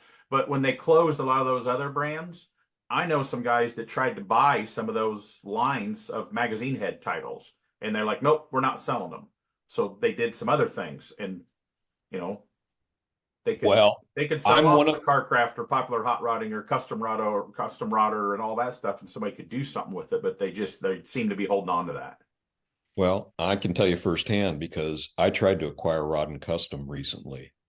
And the thing is they killed Rod and Custom in 2014. And then they've just left it hanging all these years. And so there's a certain amount of time you got to wait and to file, and it's technical, but I ended up researching it all. And so once they got past the point of no return on that trademark, I went in, I applied for that trademark. And when that happened, then they got their lawyers involved in Washington, their G Street lawyer, the firms and stuff. But I was doing pretty well. It looked like I was going to be able to get it. So the plan was, I was going to try to tie in with Steve Koonin. We'd talked about it, and he said, yeah, he said, I'd like to do it with you. And of course, we'd have Pat Ganall involved. Well, Pat died, and then Steve started having problems with Rodder's Journal. And then the trademark board, U.S. Patent and Trademark Board, said that, I couldn't pursue getting the trademark on a technicality, because the deadline for them to renew that trademark was in November, I think, of 21. And I waited about 2 or 3 months, and then I applied for it. And so I had it dead to rights, and they weren't using the trademark in any way. They don't make magazines anymore. They weren't even, selling T-shirts or anything. But so we got about a year and a half into this process, and I had a couple of lawyer friends that were helping me and stuff. But the board came back and said they usually give, or they don't usually, they allow a 6-month window and that they were only like 3 or 4 months into that 6 month window when I applied for the trademark. And so they said they actually were still within the time frame to keep it. And so that's what ended up happening. So after a few $1,000s and a bunch of time on my part, I lost it. I didn't get a chance to. So they renewed it so they could still hold on to it. Yeah. So and I don't understand that, because that was one of the first ones that they killed. They killed it in 2014. The big bloodbath was in 2019, I think. That's when they killed 24 titles: Street Rodder, Truck and Carcraft, the Mustang book, the 5.0 Mustang I books. think it was like right before the Roadster show, wasn't it, or something? Because I remember, I'm friends with Tim Foss and Brian Brennan and Rob Fortier. They were all still there, and they were or it was enough that they just kind of told me at the Roadster show, hey, we're working on something, and then they started In the Garage Media with basically modern routing, all Chevy, and classic truck performance, which is kind of modern routing is street rodder based, but with some newer stuff. And then all Chevy is kind of super Chevy. Then Rob's truck magazine is the combination of the two truck magazines. And I think they're killing it. I think it's awesome that they came back out. They didn't give up on print. And I get all of them and encourage everybody to. They're doing an excellent job with their magazines, I think. So yeah, they had a like a memorial for Fat Jack last year, John and his brother. And I talked to Brian and Tim. They were there. And they told me the circulation numbers, and it seems like they're doing pretty good. Yeah. I don't know. You mentioned Rodder's Journal, and he kind of took a pause, and then I guess he put out an issue after a while, then the new issue's coming out. And then I seen just this morning on Facebook, the Lone Star Roundup was down in Austin, and he had a booth and did kind of like a relaunch little party for Rodder's Journal he thinks he's got everything all ironed out. I know the guy that gave him the office space, so he doesn't have to even rent an office space now. So Rodder's Journal is a great. I always told him, I had a younger guy that worked in the shop, and he had no history. He confused Larry Watson with Larry Dixon, the drag race guy and the custom paint. He's like, dude, I didn't want to send him mine. I go to a swap meet and find some old Rodder's Journals and just read it and learn a little history about it, because it's just. Remember those things? What did they have those? The kids nowadays don't have any idea. An encyclopedia where you can get. Yeah. But the history in those are really pretty awesome. And when back kind of bouncing around to Hot Rod, when John took over Hot Rod, he was always doing that. And almost every article would have a history something in it. And I always thought that was good, because again, I'm a history nerd of the whole Hot Rod world. So yeah. No, that's good. And yeah, as far as Steve's thing goes, I mean, I've always gotten along with, except for one period there, but I've always gotten along with Steve really well. He and I think a lot alike as far as the type of cars that we like. And I enjoy, being with him and talking and stuff. And so, and I, obviously what he did with Rodder's Journal, it just seemed like a perfect fit, because he's always talked about maybe doing another magazine, and so, we thought maybe this could be a little bit more like what Rod and Custom was. So maybe there would be some event coverage. There'd be some tech. I'd talk to Pete Eastwood about maybe doing some tech for us. And it would give some of the manufacturers a place to advertise, because now, I mean, there's Brian's book, but other than that, I don't know. Of course, the Wheel Hub guys have Wheel Hub, which they're like a modern version of modern cars, and they have Truck Hub and Mustang Hub. But I guess I don't get every issue of Truck, and I don't get the Mustang Hub. But like Wheel Hub is just car features. There's no tech in there. So yeah, some people know that it's a bought and paid spot, but I know I learned a lot of stuff. I still go back. That's why I keep all my magazines. That's why I tell my wife. But I mean, I'm a nerd on the printing stuff. But I'll still go back to a magazine. Oh, I remember. 2005, this part came out and they had a tech article in Street Rodder or Super Chevy, and I'll still go and find that instead of trying to research it on the internet. I'll spend 3 hours looking for the magazine tub that it's in, and you have that I know it's probably easier accessible, but they haven't scanned and put everything from the magazines online on the interwebs. So I still go back to the magazines because I don't know. It's just that tech article in the magazine is kind of forever because I keep it. So Well, they Hot Rod is now available online. You don't have to pay for it. And they scanned all the street rodders and were okay. planning originally. Now I'm sure it's not going to happen now. And the reason I know that is because they used my magazine collection. I had all the street rodders going up into, I don't know when, from the first one. And so I let them scan all those. And that was their plan. But of course, everything got waylaid with this Discovery purchase. And then I know So at one time they called Randy Lorenzen, photographer. I mhm. just helped induct him in the National Rod and Custom Car Hall of Fame here in February. And he says he got a call and says, "Hey, just so you know, all that leftover stuff that we had is going in a dumpster," when they were emptying out the one building. And him and a couple buddies went down and they're like, they salvaged a lot of it and had it and sold it to some people. And he said we couldn't get everything. It was just they're just dumpstering all that history. At least they've scanned. You know, Peterson has a pretty good scanned old black and white archives that you can go on and look at. But all that original stuff was just dumpstered. Yeah. Sad. The library is great. It's cataloged well, and they've kept it intact. It's at the Peterson Museum now. And I don't know what is ultimately going to happen with it, but I sure hope it gets preserved. And I know through Getty, you can buy certain images. You can go on Getty and see a lot of cool stuff.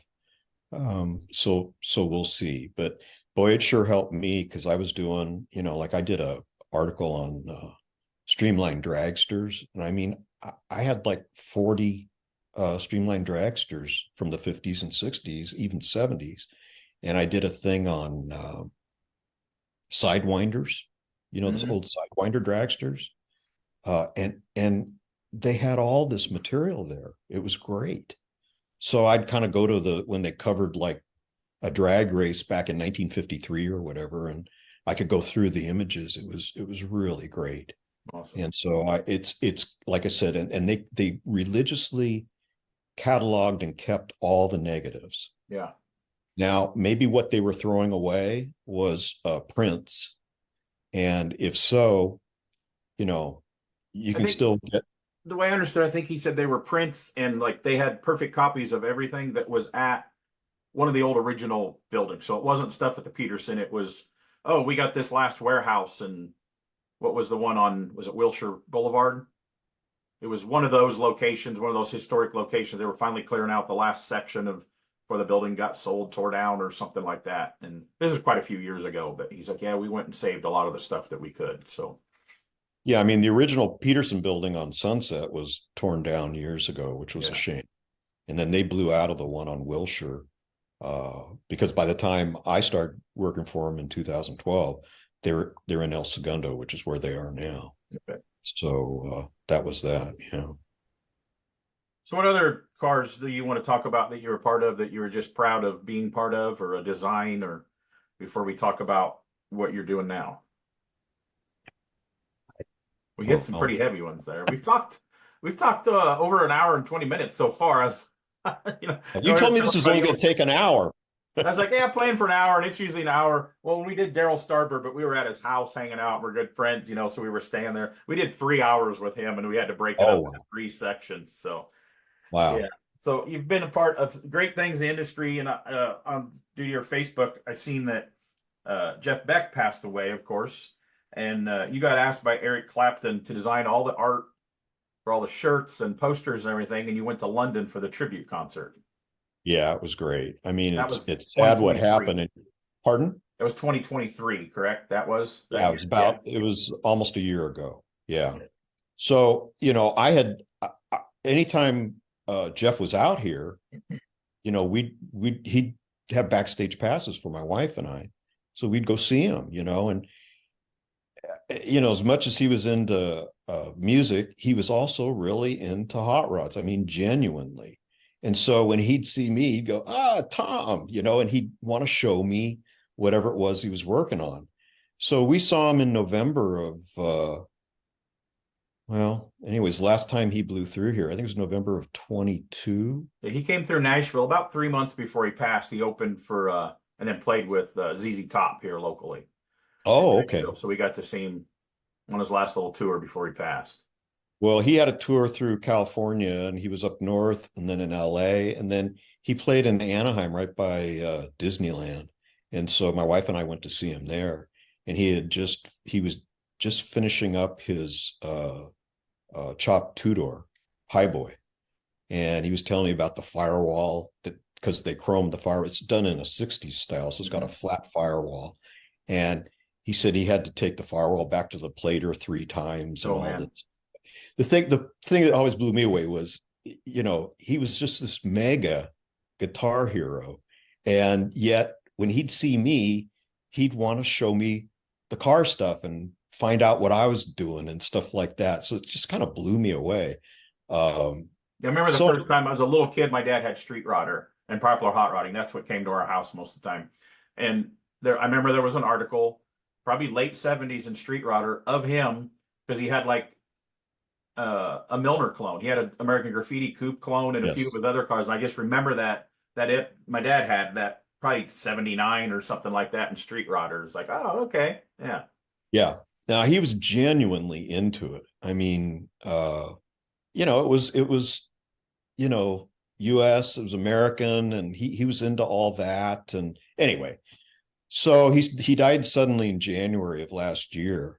And it was meningitis. So it took him. I mean, I think he was starting to feel sick right at the end of December. And then he was gone just a few weeks later. It happened that quick. Yeah.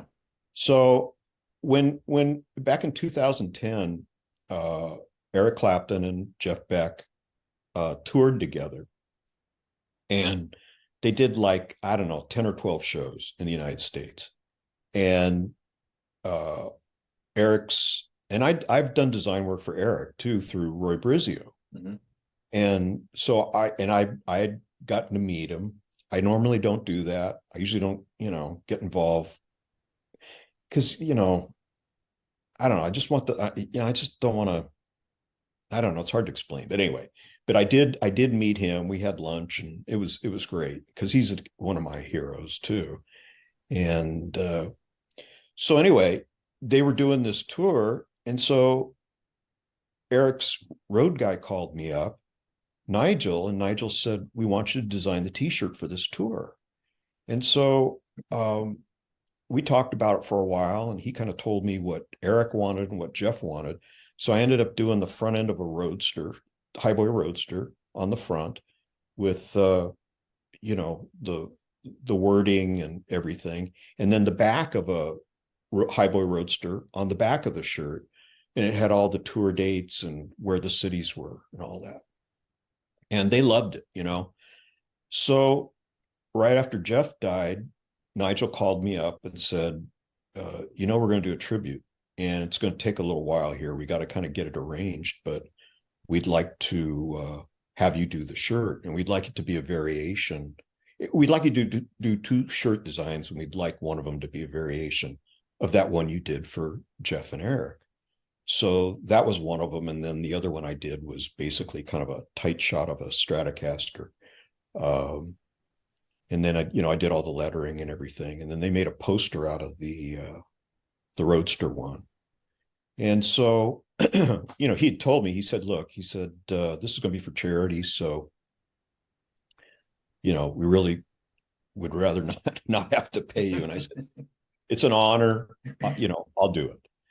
And so at one point, I think I was talking to Roy on the phone and told him that my wife and I told Nigel, I said, look, I said, you don't have to pay me, but I said, I want you to reserve 2 tickets for my wife and I. I mean, we'll pay for them because I think the tickets were like $200 a piece or something. And I said, we'd be more than happy to pay, but I think this is a good reason to go to, the UK and attend. They're going to have it 2 nights. And the list was filled with amazing performers too, wasn't it? Oh, it was just unbelievable. Who's who? Yeah. Unbelievable. Anyway, and it was at the Royal Albert Hall. which is a really historic, great place. I mean, it's just spectacular. Anyway, so Nigel said, yeah, he says, we'll hold 2 for you. So then once we got towards the end of this thing, he called me up and he said, he said, you don't have to pay for those tickets. If you and your wife are coming, we've got 2 tickets for you. So that was really nice. So my wife and I went back. We went to the first show. That's the one we wanted to go to. And afterwards, they had a kind of a private party downstairs in the bar area at the Royal Albert Hall.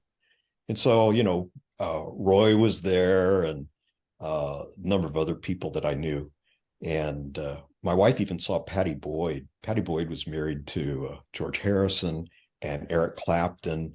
And she was like a big kind of deal in England in the 60s and 70s. Anyway, and there were some other people there. But so we were getting ready to leave. I told Roy, I said, hey, I'm going to head out. And he goes, so you're going to be here tomorrow? I said, no. I said, we just got the tickets for the one tonight.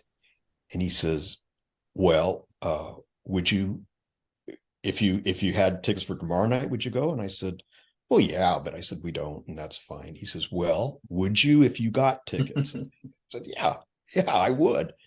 And so he says, okay. He said, call me in the morning. We'll see. Nigel and I'll see what we can do. Well, they ended up getting us tickets, and both nights we were sitting in about the same place, and really great, a great spot. And anyway, both nights were just fantastic. It was really a highlight for me. Really a highlight. Very cool. So thank you, Roy. Thank you, Nigel. So yeah, I got a couple. You're talking about. I met James Hetfield of Metallica before at the Roadster show. Of course, he was with Rick Dorr, a friend of mine too, and he just wants to talk. He don't want to talk music. Don't pretend you know who he is. He just wants to talk hot rods and customs. So yeah, some of them people are like that. You bump into Tim Allen at the Roadster show, and so my Eric Clapton. I've never met Eric Clapton. I don't think I've ever seen Clapton live, but when I did my TV show, I got to film with Billy Gibbons for a day, and drove in a car that really wasn't done. I thought I was going to be the guy responsible for killing Billy Gibbons, because we built these cars in 4 weeks. And we were about 3.5 weeks into this when my TV producer says, let's take it for a drive. I'm like, oh my God.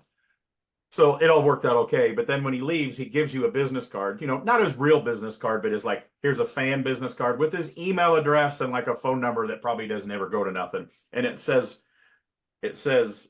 Billy Gibbons.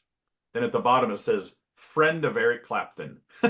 That's Billy Gibbons' business card. That's the best rock and roll business cards ever, I think, right there.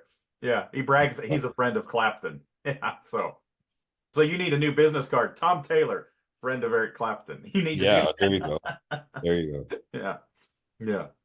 But if you put on there friend of Roy Brizio, that might get you further along in the hot rod world too, if you know Brizio. Yeah, you ain't kidding. Yeah, you ain't kidding, because he's still doing stuff for Eric. Yeah. I drew up like 3 or 4 cars for Eric, and then as I kind of transitioned out of doing the design work and all that, then I've kind of lost touch as far as what he's having done. I think the last one I did was I just drew up that 32 4-door Vicky. Mm-hmm. It's brown, I think. Yeah. Okay. So that's the last one I did for Eric. So what are you doing now? Are you still designing for cars for people and shirts or anything? If people reach out to you, or it's got to really trip your trigger, are you kind of retired or? Yeah, I'm kind of retired out of I really haven't done any art or design in quite a while. I still, like I said, I still do the Frog Follies t-shirt, the event art. And then when Johnny did a new Fat Jack and Son shirt, you did that one, didn't you, with the sedan on it? I did that, and then actually what you're wearing there is a recreation of what I did originally. I had the original black and white art, and so I reproduced whatever that was done. So I did that, and I've done a couple design jobs here and there, like for Dan Webb. But I'm really not doing too much of that, and there really doesn't seem to be much of a call for that, at least for me. And so as we start getting closer to the Great Recession in 2008, I was doing toy design, and I was doing shirt art, and I was doing regular design work and doing stuff for the magazine. So I had all these avenues. So when one kind of seemed to poop out, Mm-hmm. that I could shoot over and like do a t-shirt for somebody or do a magazine article or something And you did like a lot that. of diecast cars. I got some. Yeah. I'm a diecast collector nerd too, so I have some of the cars you designed in my diecast stuff. Okay. Yeah. So Yeah. I was doing that stuff, and I even had a line with Classic Metalworks. And I was doing when Racing Champions came out with their Hot Rod magazine line. I was doing all the graphics, drawing up all that stuff for them. And there was a lot, man. They were pumping out cars. Anyway, um, so I was always able to kind of go from one to the other and keep Mm-hmm. the money coming in. And so as we got closer to that Great Recession, it all just kind of started evaporating. The magazines were tightening their budgets, Mm-hmm. and the diecast thing was kind of slowing down. And so I started doing a little bit more writing, and that's when I started doing books. And that was keeping food on the table, doing the writing the books and doing articles for magazines and stuff. There still seemed to be a need for that. And so I just kind of transitioned out of doing the art and design for the most part, and was doing exclusively writing. And I enjoy it. I kind of actually enjoy it better than I do doing the art. And I know it doesn't seem as interesting, but that's just me. Mm-hmm. I like doing the writing. And again, it was putting food on the table. And then that's how it transitioned into me getting on staff of Hot Rod magazine. And then after they canned me, I did some freelance for a while, and then a post for automotive magazine writers for this website called Motor Biscuit. And it seemed like a goof to me, but I thought, whatever. They're probably going to offer me 30 or 40 grand a year, and so I'll pass, and or they may not even be interested. And, that'll be the end of that. Well, they contacted me, and one thing led to another. And so I ended up being at the start of Motor Biscuit. And it's all new. It was all new car stuff and new industry stuff. And, like innovative automotive related stuff that's down the road. That's what the content was. And I was cranking out 3 500-word posts a day, 5 days a week. Wow. Yeah.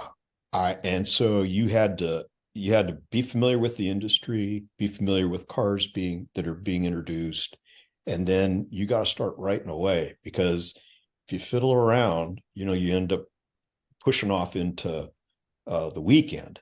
Mm-hmm. And because you were, I was contractually required to do, so many posts a week. And but it was challenging, but I enjoyed it. I really was able to crank stuff out. And so I was with Motor Biscuit from either 2018 or 19 until just this last December. Oh, wow.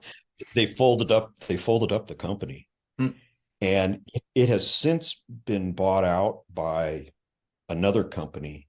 And so I really don't know much about what's going on now. And a couple of people that were on staff when I was there are now with this new company. But again, I don't know, how it's doing or what they're doing. And they haven't contacted me, and that's probably just as well. So anyway, so I was doing all this writing for all those years. And so now I'm doing some freelance stuff. I do stuff, a couple things for Haggerty every so often, and also for Speedway Motors. I've been writing some technical stuff for them. And yeah, Haggerty does some cool stuff. They got, different stuff, and they're doing like some collection. And that Haggerty that's doing that with Chris Jacobs, where they go and they film at private collections and stuff like that. I think that's Haggerty. That they do a bunch of stuff online and great stories and articles, and yeah, they do some neat stuff. yeah, see, I don't know. I don't see that stuff. because I'm just writing stuff, and I think most of what I do goes online. I don't know whether there's only been a few things or a couple things that have been in print in their magazine, but most of it's just online, which is fine. I don't care. Pays the same. But yeah, so I really don't know what they're doing, but yeah, so that's kind of what I've been doing, and trying to, dial up the house here, get it dialed in, and I got to get my daughter through grad school. She's going to UCLA, and we got my son through college, and now I got to get her. She graduated from UCLA a couple years ago, and now I got to get her through grad school. And once My she's parents out, didn't help me with college. That's why I build hot rods for a living. I went to auto body and suspension engineering. That's all I could afford. And that's why I build hot rods for a living. So yeah. well, Same my school dad, kid. my dad financed art center. My mom and dad did, and my wife's parents financed her college. So we kind of have a tradition of it, and we said that's what we're going to do. So anyway, but we didn't buy into grad school, but anyway, that's what she wants to do. So I got to get her through grad school. So It what was are your supposed kids to. going to school for? What do they want to be after their dad Oh, was my son. a hot Yeah, rod person and wrote and everything? So what do they want to do? my son is he codes for he creates apps. He works for a company in Irvine, and he codes for them, and he's making a shit ton of money, and he's in demand, and he's enjoying. He has to work a lot, but he enjoys it, and so he got into coding for the internet. And my daughter is going to get her master's in architectural and interior design. So it's kind of gotten strung out. So once Well, she's done, congratulations. Sounds like you've raised a couple very good, intelligent kids. So that's well, me and my wife never had kids, so you never know how that would have ended up. So yeah, we sponsor BMX racing team instead. So but then we don't have to pay for college and braces and buy vehicles. So yeah, which we did for both. But yeah. anyway, yeah, no, and mainly it was my wife, it wasn't me. But yeah, so get her through school, and then I'm going to build. So I want to buy a finished hot rod, and then I want to build one. What do you want to So build?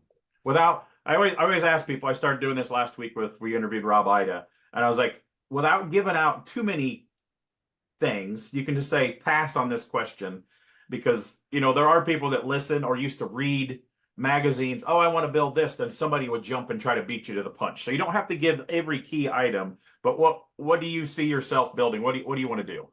well, I want to buy a 33 or 34 Ford Phaeton. Mm-hmm. When Mel Tormino's blue Phaeton was on the cover of Rod and Custom magazine back in like 1969 or whatever it was, that was it for me.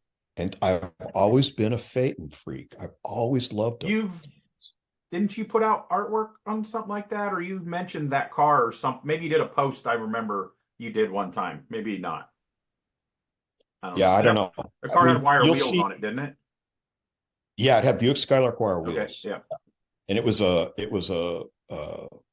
Stingray Corvette blue. It was originally Tex Smith's, Okay. and Mel bought it and kind of tuned it up, and then it was on the cover of Rod and Custom magazine, and that was just it for me. So I know roadsters and coupes are the big deal, but I love Phaetons, and so I want to buy one that's just complete that I can use now.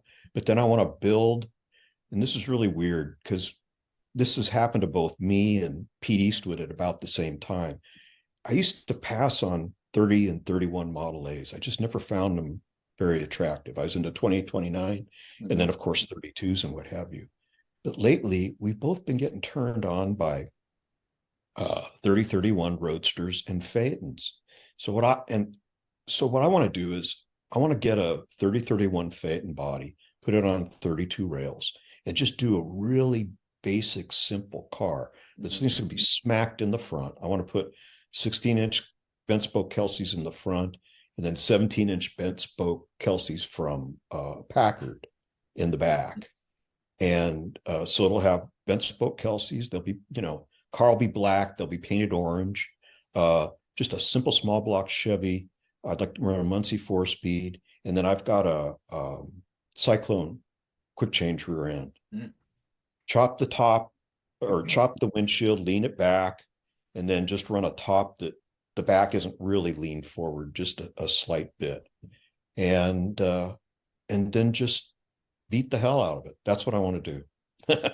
And it's that would be, I want to do a 2029 Model A two-door Phaeton, like smoothie style. I want to do one like that, fenderless, stretched. I would love to do billet suspension, everything. And then I got my 40 Merc that's out there in the barn waiting for me. I want to mix modern and traditional. And then I've got a weird, what if Harley Earl and Bill Mitchell build a concept car together that I've started for myself that's in the back corner. It's a weird mix of Impala, 59 GM parts, hoods, but I'm skinning it with some Tri-5 Chevy stuff. So it'll look like a Tri-5 bubble top concept car. So okay. bias plies, hubcaps, Batwing air cleaner, the whole thing. But I've tried to fish that to a couple of customers, and they're like, I don't see it. So I think I'm going to build it for myself. But it's rolling, and I've slowly started the sheet metal work. But it'll take forever for me to get that done. But yeah. Well, we always have those what ifs. So yeah. So anyway, that's the plan anyway. And it shouldn't be real expensive. I just want, like I said, I want black, orange wire wheels. I'd like to push the front axle forward, like one of those, Jake designed it, but it sets the front axle ahead of the spring. So the buggy spring is kind of behind the axle a little bit to just get the proportions a little better. 32 grill shell. I mean, it's not, it's nothing spacey or designy or anything, but I'm going to kind of cheat how the body sits on the frame to get a little more taper in the front. But I've even been thinking about just having upholstered seats, but no upholstered door panels, just have the sheet metal door panels inside. I don't know. We'll see. But that's kind of what I'd like to do. And it's weird because people's been going through the same thing where he said, I used to pass on those, but he said, I'm starting to dig those more than 28, 29s. Yeah. And me too. I don't know what happened. Maybe we've just been so immersed in all that other stuff. Well, 28, 29 have the tapered cowl, so you lose so much foot space in those things. And I'm 6'3", so I love Model A pickup trucks, but you ain't getting my butt in a Model A pickup truck more than 20-minute cruise around town. So yeah, that's going to be a little tight. Yeah. A little tight. Yeah. Well, anything else you want to add where people can reach out to? You're not really designing stuff for anybody. Maybe you'll change your mind and help me on my 40 Merc someday. But you do a little social media, not a whole lot. You got an Instagram page and a Facebook page, but you don't post a whole lot. So no, I don't post at all really anymore. Social media is good and bad. The only thing I found recently, we plug our sponsors and our podcast, which works good, is I helped my dad find an old car that he had, a 55 Chevy that he sold in 85. And within a week and a half, like 1,000 people shared the post, and we found it. And my dad went and met the people that own his car that still looks the same from 1985. So that's the good side of social media, that car guys will help you. Oh, we got this car missing. Okay, let's look for it. So it started getting I don't know, a little salty. So I just backed off of it completely. I was doing a lot of posts for a while, especially Facebook, but Internet just brings people, they can just talk crap without any repercussions. Like that saying, it's like a meme or something. The internet is for the people that will talk smack and don't have to worry about getting their teeth knocked out or something like that. But everybody's big behind their computer screen and their keyboard. And yeah, I'm right there with you. I like to look at the positive stuff. I look at the same thing, music, BMX stuff, and hot rod stuff. The rest of it, I don't really care. If somebody's negative, they usually get blocked on my page. So yeah, see ya. Life's too short for drama and negativity. So and that's what awesome. And that's what I started doing. I mean, I started just unfriending a lot of people, and it just got to be too much. So I just don't do it anymore. You've seen I haven't posted anything on Facebook or I think the stuff about Jeff Beck, the concert. I think that's how I seen. I was skimming, like trying to get some pictures of, get ready to prep for, promoting your podcast. And I was like, oh, that's cool. We got to talk about that. So, yeah.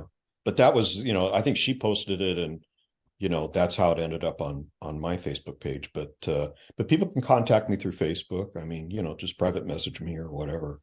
Yeah.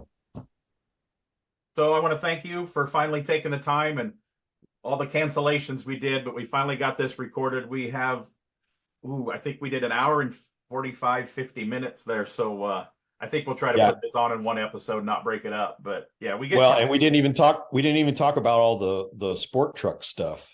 Oh man, Which is that's funny. yeah. I have to do a part 2 on that. Yeah, the sport truck stuff and all the sketch pads and the OBS trucks, which I'm building an OBS truck driver for myself right now, and I am cutting the top a little bit on it because I've always wanted to chop daily. So we might have to do a part 2 and just talk about sport trucks. Yeah, because that was fun, and it involves some of the people like Jim Ewing of Super Bell. It involves him, and of course, then all the paint stuff I did with Pete Santini. Yeah. Which I had the pleasure yeah. of inducting Pete Santini in the Rod and Custom Car Hall of Fame this year too. So yeah.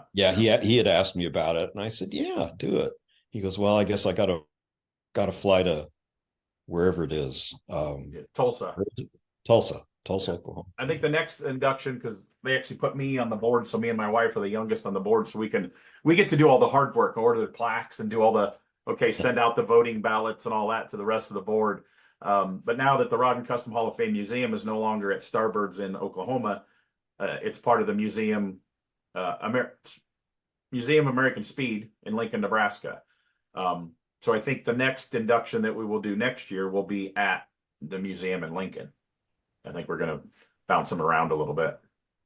Yeah, and like I said, I do stuff for Speedway, and I've thought about contacting them in relation to the museum because Larry Watson had just a ton of photos and things, more than ever exposed. A lot of stuff he had collected of what he had done. So it's mostly in pictures, but he built himself a little museum to himself out in Apple Valley. And after he died, his son, Larry Watson Jr., just kind of locked the place up. They hadn't emptied it out or anything. And the house, he rents the house to somebody. And so all that stuff is sitting there. Oh, wow. And I was hoping that maybe when they did this Barris thing, that maybe I could talk them into just squeezing some Watson stuff in just in the corner. But, I've tried contacting them a couple of times. It hasn't really happened. So I don't know whether the Speedway Museum be interested in it. I mean, I'll reach out. I'm friends with the head curator, the two main guys at the museum. Because they actually reached out to me. They're putting a BMX display in there because the curator was an old BMX guy and he's wanting some of my old BMX bikes on display up there. So I'll reach out to Tim and tell him about that and put a bug in his ear for you. I will do that. Yeah, and tell him I write for them. Yeah, and I'll be like, oh yeah, I know who he is. Yeah, I'd like to see that stuff preserved. But the museum is I used to call it the Speedway Museum, and they've corrected me. Yeah. The Speedway family started the museum, but it's a separate entity. But people still call it the Speedway Museum because Speedy Bill started it, and that was his collection. Yeah. So the Joe and the guys you probably deal with writing the articles are different than Dylan and Tim of the curators of the museum, and rightfully so. I mean, the new building is like 85,000 square feet that they built. I mean, that's how monstrous this place is. So yeah, that's what I've heard. I went to it back in '93. I think it had just opened it up, and we had gone on I built that sedan livery for the Rod and Custom AmeriCruise back in '93, and so P Wood and I drove that to. We ended up in Springfield, Missouri, but on the way we went through Nebraska and stopped at that museum, and it was phenomenal then. And I understand that's just like a postage stamp compared to how it is now. Yeah, they've got a good system going up there. Some amazing stuff. So. Yeah. So yeah, I mean, it's car heritage, 50s, 60s. So it's not racing related, but it's everything, because now they have everything they recently purchased in the last year. Everything from the Unser Family Museum in Albuquerque, and moved it all up there too. Really? So they've got sections, and they actually I mean, the Rod and Custom Hall of Fame is there. They're building that part, but they're part of the display for 5 different Hall of Fames in racing and off-road and all that type of thing. So yeah, they have every, and I guess I've never ever been there. I've just seen pictures. They keep trying to get me. They do a monthly Cars and Coffee, and they have speakers come up, and they want me to come up and do a speaking engagement, and I just haven't been able to fit that into my schedule. But I need to get there. Yeah. They said even the lunchbox display is worth going. I had a buddy that was just there a couple days ago. Even the intake display is worth the trip to go there. It's an incredible place. Well, it blew my mind when we were there in '93, and like I said, that's just nothing compared to what I understand it is now. So it'd be great if we could find something for that. Yeah, someplace. Okay, so I think we should wrap this up because we're almost 2 hours in, and we definitely need to do a part 2 sometime later in the year talking about sport trucks and just paint graphics and graphics design. We could talk for another 2 hours about that. So it's been an absolute honor to have Mr. Thom Taylor here on the Strange Motion Way podcast. And anything else you'd like to say before we close off here? No, just very nice, and thank you for all the kind words. Yeah. So we'll definitely try to get scheduled, and maybe it won't take us 3 or 4 shots to try to get part 2 scheduled. And it's Sunday afternoon. I was like, we should maybe just cut and go right in, but I know me and my wife's got some stuff to do. And again, I can't thank you enough for what you've done to shape the industry, influence people, be a part of some of the most memorable vehicles in the hot rodding history. So thank you again for your time and your art and your skill for the industry, Thom. Well, thank you. You're very kind. Thank you. Okay. We'll talk to you soon. Thanks a lot. All right. Okay. All right. Later. Hey, welders, ready to upgrade your gear and save some serious dough in the process? The Miller Build with Blue Savings and Rebate Program has you covered. Find amazing deals and cashback rebates on a wide range of Miller products, from welders to plasma cutters and everything in between, all backed by our 3-year warranty. Don't let this opportunity pass you by. Take advantage of the Miller Build with Blue program now. Visit us online or stop by your nearest Miller distributor today to start saving. The Strange Motion Way podcast, brought to you by Royal Purple Synthetic Oils. Royal Purple premium synthetic motor oils and high-performance chemicals have been designed to improve performance in all conditions and provide cleaner operation, better mileage, and decreased oil change frequency. That means less oil changes. With products available for your gasoline and diesel engines, Royal Purple is the obvious choice for your performance needs. Drive with Royal Purple, the synthetic expert. Wow, that was an awesome interview. Sadly, I was not able to be part of that. We all struggled with our schedules and getting this worked out. So I had to sit the bench on this one, and Tim had to take the steering wheel. But man, that was an incredible interview with Thom.